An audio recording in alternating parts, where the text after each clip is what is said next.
Pessoas que tiveram a vida transformada por Deus. Verdadeiras histórias de conversão rumo à vida. É isso que você encontra aqui no programa 180 Graus, o Ponto da Virada, que começa agora.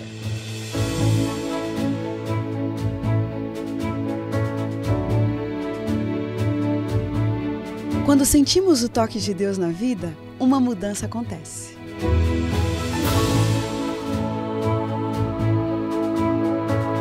Surge à nossa frente possibilidades de felicidade plena.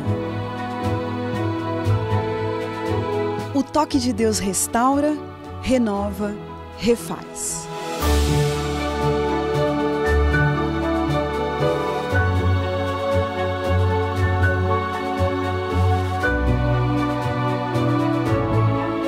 Hoje conheceremos uma pessoa que experimentou essa graça maravilhosa. Ela vai nos contar sobre essa mudança de 180 graus que lhe trouxe paz.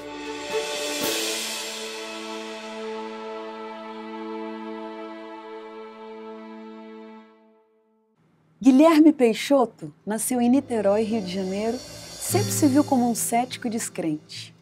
Amante da família, de uma hora para outra viu-se sozinho, separado da mulher e dos filhos, o que lhe causou uma indignação tão grande que ele chegou ao fundo do poço.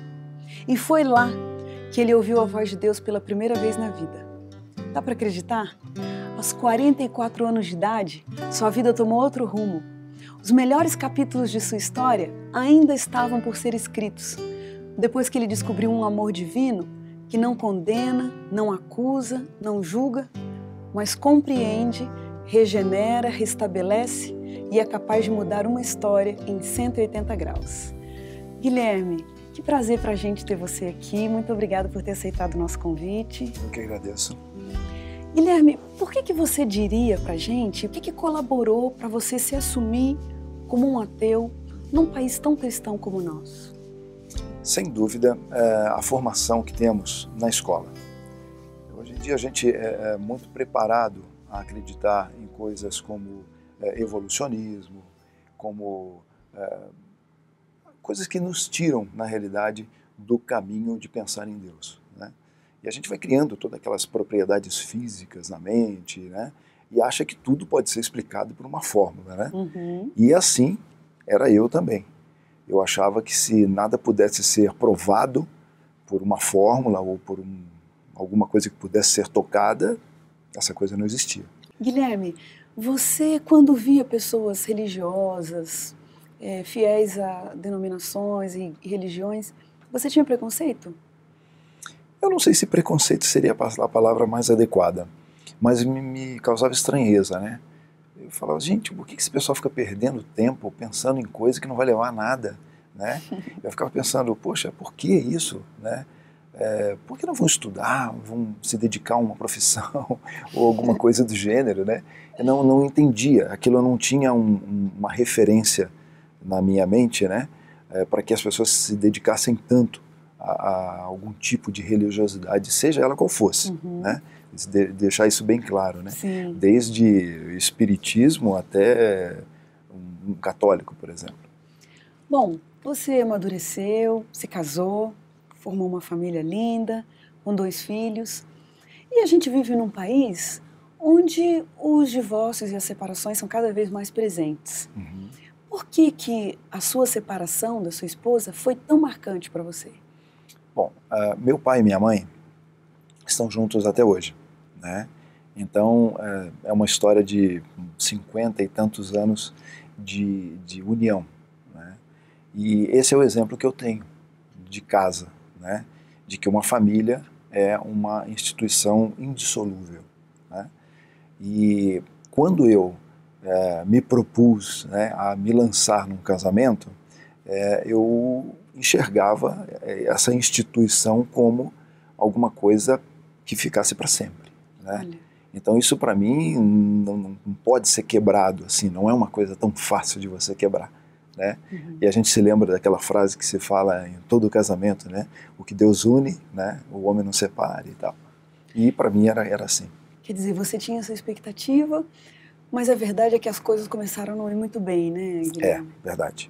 Eu tenho um temperamento um pouco explosivo, ainda sou assim, e algumas coisas para mim são o que são, né? Então, se você me disser assim, uma coisa que eu tenho convicção de que é de uma determinada forma, você vai ter um trabalho muito grande para me provar que aquilo não é do jeito que eu estou achando que é.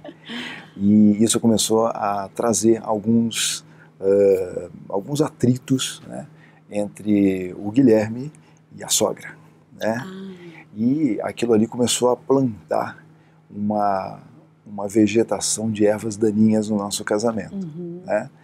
E chegou um ponto em que eu não sabia, mas a Betina já sentia um vazio na vida dela, que, juntando com esses problemas com a família, ela pensou, é esse o problema, é o relacionamento do Guilherme com a minha família que está atrapalhando o nosso relacionamento. E aí me propôs que a gente se separasse. Você se lembra, Guilherme, desse dia? Lembro. O que significou para você aquela conversa decisiva? Existe um brinquedo lá num parque temático em Santa Catarina, que é uma torre que você sobe, você fica sentado numa cadeira, eles levam você a mais ou menos 150 metros de altura. Chega lá em cima, para, e de repente te soltam. Sim. E você desce. Foi essa sensação que eu tive. Uau. O meu chão saiu debaixo de mim.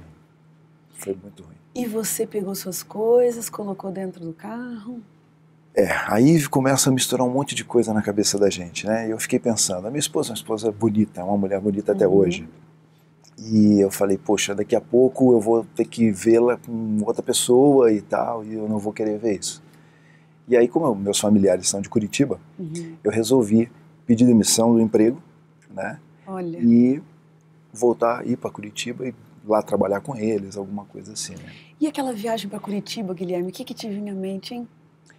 Olha, se eu te contar que eu não lembro da viagem... É mesmo? Eu não lembro da viagem porque a minha cabeça estava tão cheia de pensamentos que eu não via a viagem passar. Quando eu vi, eu cheguei. Olha só. Né? Então, foi um negócio assim, muito estranho. E você deixou 2 crianças para trás? 2 pedacinhos de mim, né? A Bruna e o João. Que tinham quantos anos? O João tinha 2 anos e meio e a Bruna devia ter mais ou menos uns 4, por aí assim. Quer dizer, uma fase em que tudo é muito intenso, né? Em casa você está muito ligado com eles. Participando dos primeiros passos. E de repente você se vê agora numa cidade diferente, para começar num emprego diferente, começar a vida de novo, sem uma criança de 2 anos e uma criança de 4 anos, né? Como é que foi aquele início ali em Curitiba? Eu nunca pensei que o silêncio gritasse tão alto, sabe? Chegava num apartamento onde eu morava e a gente estava acostumado sempre a escutar as crianças gritando, aquele barulho típico e tal. Eu escutava o sorriso da minha esposa, eu escutava as crianças falando. É impressionante, aquilo vai cavando um buraco em você, sabe? É uma dor assim que não tem como descrever. É a pior dor que eu passei na minha vida até hoje. Olha só. Incluindo as físicas. É mesmo? Com certeza. Isso trouxe dores físicas também para você? Não. Eu digo assim, comparando também com as dores físicas, essa foi a maior dor. Guilherme, descreve um pouquinho mais do seu estado emocional. Qual foi o auge que você chegou nessa fase de desilusão, né? Um momento de desilusão na vida? Eu cheguei a passar uma semana num apartamento sem botar o pé na calçada. É mesmo? Não conseguia sair de casa. Quando eu saía à rua e enxergava uma família passando, lágrimas vinham aos meus olhos. Quando eu via uma cena de filme ou algo semelhante, sabe, aquela tortura, aquele negócio que vai te corroendo por dentro sem você ter como segurar, sem ter como frear. Então é uma coisa indescritível, um negócio, uma sensação que eu, se Deus quiser, nunca mais quero sentir na vida. Nossa. Qual foi o ápice para você? Esse foi um momento terrível esse da minha vida e ao mesmo tempo maravilhoso, né? Eu estava no meu apartamento pensando nos porquês de tudo aquilo, né? A primeira reação nossa é, mas por que isso está acontecendo comigo, né? E eu, como ateu, como racionalista, né, tinha que achar uma razão, tinha que ter um motivo, né? E eu começava a remontar a nossa história e via que não sou um marido agressivo, não sou um marido ciumento, nunca tivemos uma discussão. Ué, eu falei, mas por que então? Como, né? Mas a verdade é que aquilo me machucava demais. E aquele sofrimento estava ficando insuportável. E eu resolvi dar um fim naquele sofrimento. Resolvi tirar minha vida. É mesmo, Guilherme? Passou isso pela sua cabeça? Passou. Não só passou pela minha cabeça, como eu quase concretizei. É quase. mesmo? Que momento foi esse? Eu morava num prédio, uma altura de uns 4 andares, mais ou menos. E na parte de trás do prédio havia no chão, era um chão de concreto, né? E a janela do apartamento era uma janela baixa. E eu cheguei nessa janela, olhei para baixo e eu inclusive tenho medo de altura. Olha. Né? De avião eu não sinto medo nenhum, mas se eu chegar na beirada de um prédio, eu começo a me suar as mãos, né? E eu cheguei naquela janela, olhei para baixo e pensei, vou acabar com tudo agora. Olha só. Vou saltar aqui e pronto, ponto final, acabei com o meu sofrimento. E é aí que acontece a grande transformação. É isso que eu quero saber, o que um momento de tanta dor e de tantos questionamentos, sem ter para quem perguntar por quê? Porque se você não acredita em Deus, se a sua esposa não quer mais conversa, você sozinho num apartamento cheio de questionamentos, de lógicas, que para o outro não faz sentido, como que você relaciona esse momento com o seu momento de encontro com Deus? Vamos falar um pouquinho do que é um ateu? Olha, sob o meu ponto de vista, um ateu é um cara extremamente curioso. É um cara que tem curiosidade por tudo que acontece na natureza.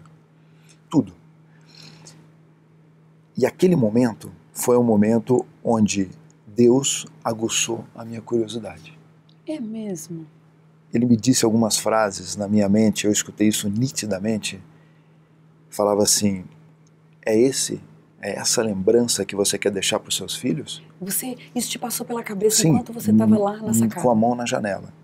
Né? Desculpa, na janela. Isso é o que você quer deixar para os seus filhos, né? Você quer que eles se lembrem de você como uma pessoa que desistiu, como um fracassado? Então isso me intrigou muito pelo seguinte, jamais eu falaria essas frases para mim mesmo, entendeu? Porém, são frases que têm o poder paralisante em mim. Elas me seguram. Porque eu mexo com o meu brio, eu falo, pô, não, peraí, esse não sou eu, entendeu? E foi exatamente o que aconteceu, eu travei na hora. E aí eu fiquei pensando, pera, mas eu tô sozinho no apartamento, não tem ninguém aqui comigo, quem que tá falando, né? E aí as coisas começaram a tomar um outro rumo. Eu comecei a admitir a possibilidade de um Deus. É mesmo? Comecei a pensar, puxa, se isso está acontecendo comigo, um motivo tem que ter. E esse motivo deve ser alguma coisa extraordinária que eu não conheço, né? E aí eu resolvi, nesse momento, visitar uma igreja. E aí começa um outro momento dessa transformação. Pois é, porque uma coisa é você ser um descrente e ficar sensibilizado para as coisas espirituais. Outra coisa é, depois que passa o momento da dor, volta a questão, né, racional, e você pode racionalizar de novo e dizer assim, não, aquilo ali foi um delírio, né, uma coisa da minha cabeça, eu vou continuar a minha vida. Entre você se sentir emocionalmente sensibilizado e você assumir um conjunto de doutrinas, assumir um encontro com Deus que vai mudar o rumo da sua vida, existe um caminho, né? O que foi que aconteceu? Bom, nesse momento eu procurava uma solução. Eu tinha que achar uma resposta para aquele momento que aconteceu comigo. E, graças a Deus, eu procurei pelo lado certo. Acontece que 20 anos antes dessa data, veja bem, 20 anos antes dessa data... Como que Deus trabalha, né? Eu havia sido levado a uma igreja. E por uma das coisas que a gente não sabe explicar na nossa vida, essa igreja ficava a 1,5 quadra da casa, do apartamento onde eu estava morando. E aí eu resolvi ir a essa igreja e falei, eu vou procurar lá a informação. Quem sabe eu acho lá. Se eu não achar lá, eu vou procurar em outro lugar. Quer dizer, você se lembrou daquela igreja que você tinha visitado há 20 anos? Que um amigo meu, que para mim é um irmão, e a gente tem contato até hoje, havia me levado. E cheguei lá nessa igreja, olhei os dias de culto, e resolvi que no sábado eu estaria nessa igreja. E aí, para variar, tudo acontece errado, né? Não consegui dormir direito à noite, acordei atrasado, saí correndo e tal. Cheguei na igreja, estava tudo lotado. Era uma igreja, a Igreja Central de Curitiba. Igreja Adventista. Igreja Adventista. E ela tinha ali 2 cultos para mais ou menos 1.000 pessoas, já naquela época, na igreja antiga, né? E eu cheguei, e a igreja obviamente estava lotada, né? E eu tive que ficar de pé, lá no fundo. Olha. E eu fiquei lá no fundo, o pessoal já estava começando a pregação, e o pastor começa a falar alguma coisa assim. Eu não sei se hoje eu falo aqui para alguém que está sentindo saudade da sua família. Olha. Eu não sei se eu falo para alguém que sente saudade dos seus filhos, alguém que está separado. Aí eu lá atrás pensei, Ele sabe a minha história. Esse cara me conhece, eu nunca vi ele. E aí as coisas começaram a tomar, sabe, eu falei, peraí, estou juntando as coisas. Então lá aconteceu isso, aqui está acontecendo isso. Coincidência não é. Isso tem alguma coisa aí no meio. E eu comecei a me interessar muito. E aí resolvi ligar para esse meu amigo, esse que me apresentou a igreja há 20 anos atrás, e falei, Silvio, eu estou frequentando uma igreja. Ele falou, puxa, que legal, que igreja que é? Eu falei, Igreja Adventista. Aí ele falou, cara, que legal. Aí ele falou para mim assim, e você já está estudando a Bíblia? Aí eu falei, olha, ainda não comecei. Aí ele falou, então tá combinado. Olha. Sábado à tarde nós temos um grupo de estudo aqui em casa e nós vamos estudar a Bíblia juntos. Foi aí que... eu comecei a estudar a Bíblia com ele. O que essa fase tem a ver com a sua reconciliação com a sua família? Eu estava separado, mas a cada 15 dias, ou quando o dinheiro desce, porque eu tive um decréscimo de poder aquisitivo muito grande. Começou a vida de novo, né? Pra você ter uma ideia, eu ganhava 8 salários mínimos no emprego onde eu estava em Santa Catarina, né? Então 8 salários mínimos hoje, você faz a conta, você vai ver quanto que seria mais ou menos. E eu caí para quase nada, né? Um pouquinho de dinheiro só, então não tinha dinheiro para ficar viajando o tempo todo. Sim. Então a cada 15 dias e tal, eu juntava o dinheirinho e pegava o carro e ia visitar meus filhos, né? E quando chegava lá, geralmente era uma sexta-feira e tal, e a Betina foi percebendo em mim mudanças, né? No jeito de olhar, no jeito de falar, no jeito de sorrir, né? Ela foi percebendo, até tem uma coisa bem engraçada nesse momento aí, em determinada etapa dessa fase, ela muito intrigada. A gente sempre teve um bom relacionamento mesmo separados. Ela ligava para mim de madrugada, as crianças estão com febre, o que eu faço e tal. A gente sempre teve esse relacionamento, né? Então, ela pegou e falou, vem cá, vamos ali na cozinha, eu quero conversar com você. E aí me colocou sentada, ela sentou, ela falou, olha, eu estou percebendo que você está um pouco diferente, e o que está acontecendo? Você conheceu alguém? Aí aquele momento da vingança, né? Eu falei assim, conheci. Aí ela falou, engoliu seco, né? E aí perguntou assim, tá, mas é alguma coisa passageira e tal? Eu falei, não, é para sempre. Aí ela ficou branca. Aí ela falou assim, tá, é para sempre, mas eu conheço ela, quem é ela? Eu falei, não é ela, é ele. Aí ela falou, como assim? Aí eu falei, olha, é Jesus que eu conheci. Puxa, e aquilo causou um impacto nela muito grande. Porque ela havia me conhecido ateu. E sabia todas as características que eu tinha. E naquele momento ela pensou, quem fez isso com ele? Olha. Deve ter sido uma lavagem cerebral. Mas ela pensou assim, não, peraí, ele é muito crítico para lavagem cerebral. Isso não pode, não existe essa possibilidade. Deve ter acontecido alguma coisa. E ficou aquela sementinha na cabeça dela. A vida continuou, a gente separado e tal. Mas isso já depois que eu já estava frequentando a igreja, né? A gente continuou separado por um tempo e houve um dia em que ela me ligou pedindo para voltar. É mesmo? A mesma que tinha te pedido para ir embora? É. Foi ela que ligou pedindo para você voltar? A mesma me ligou pedindo para voltar. Na verdade, eu acho que ela também sentiu o que eu senti. A família é muito importante na vida da gente. A família é a sustentação, sabe? Deus colocou a família na sua vida com um fim e um objetivo bastante claros, né? Deus fez a base para você erguer as paredes da sua família. Então, sobre essa base você constrói todo o seu lar, né? Você pode ter até uma casa, mas você pode não ter um lar, né? Então, sobre essa base, tudo está erguido, né? Deus e a sua família. Está ali, é claro, é óbvio, né? E eu acho que ela também sentiu falta disso. Havia momentos, depois ela me contava, que ela não ficava desesperada, ela não sabia o que fazer. Olha que coisa. E aí ela ligava para mim, né? Então, ela sentiu falta também disso, né? Agora, esse dia que ela me ligou foi um dia muito especial na minha vida. Imagino. Muito, muito especial mesmo. Além da proposta que ela fez, o que significou mais esse dia para você? Sabe quando você sai de casa e demora bastante tempo para voltar? Que você tá louco para voltar. Por algum motivo, alguma coisa te impede de voltar, e de repente aquela coisa que te impede cessa. E aí você Tô voltando para casa. pega o ônibus, o avião, o navio, ou lá o que seja, e tô voltando para casa. Isso foi o que significou para mim. Puxa, que lindo. Depois de um tempo, quanto tempo que vocês ficaram separados mesmo? 3 anos e meio. É mesmo, durou isso Mais ou tudo? menos, Olha, 3 anos. E hoje, quando você olha para trás, com essa família linda, bem estabelecida que você tem hoje, como que você entende o fato de Deus ter permitido você passar por aquele momento de tanta angústia? O que significou aquele momento para você, na sua história?